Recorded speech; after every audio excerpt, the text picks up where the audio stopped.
Good day everybody and welcome to another PHPRunner tips and tricks tutorial. Today we will learn how to add a custom checkbox into a visually appealing toggle switch in PHPRunner to control a read-only shopping mode. First we need to import a basic jQuery plugin into our project folder containing our CSS and JavaScript files. Because jQuery is not fully defined in the standard header HTML file, we will inject the JavaScript directly into the before display event on the events screen. Next, add a custom code snippet to your page to generate the checkbox. You need to assign it a specific ID and class name so the plugin can target it and wrap it in a stylized div. We also want certain fields like the item quantity and selection checkbox to become uneditable when this mode is active.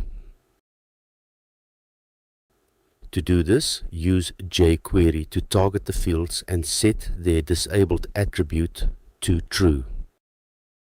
In a mobile-friendly shopping mode, tapping a tiny box is difficult, so we want the user to be able to touch anywhere on the row. To accomplish this, we will bind a click event to the entire grid row by targeting the table row starting with grid row. Inside the onClick handler, we instruct the code to locate the first TD element and extract its data-record-id attribute.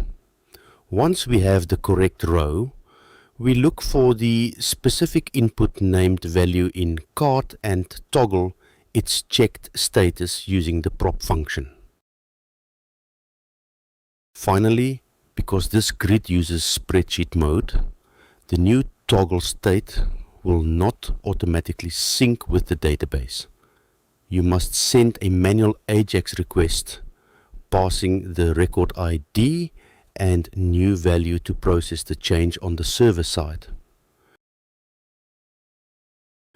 We can catch and process this custom action using the before process event on the list page.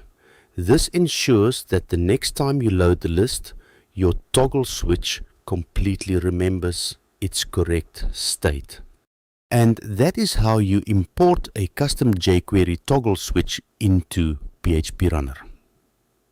Now, keep in mind, this tutorial is just a small snippet from a much larger, comprehensive DevClub webinar.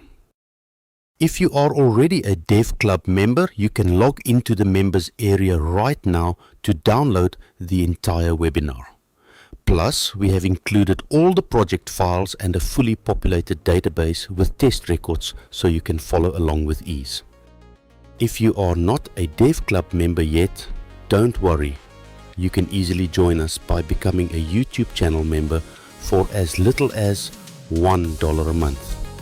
That will give you instant access to all the code we discussed in today's video. Speaking of our YouTube members, I want to say a massive thank you to all of you. Your support truly keeps this channel running, and we appreciate it immensely.